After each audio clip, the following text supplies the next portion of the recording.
সামনে রেখে দিয়েছি।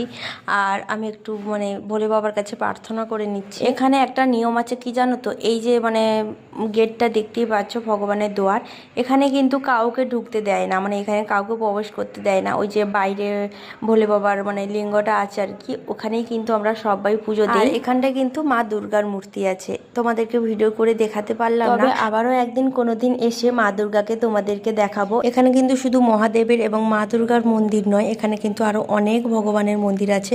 চলো সেগুলো তোমাদের সঙ্গে শেয়ার করব।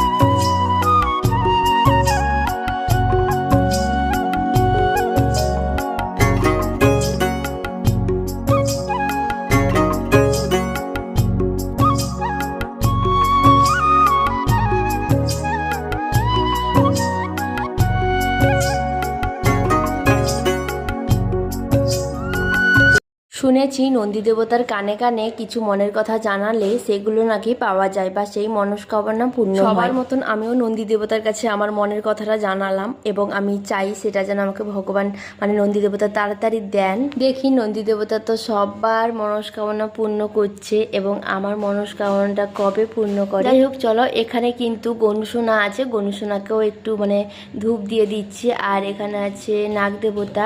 যবে থেকে আমার বিয়ে হয়েছে তারপর থেকে ভীষণ কষ্ট সহ্য করেছি, সেগুলো হয়তো তোমাদেরকে বলেও বোঝাতে পারবো না।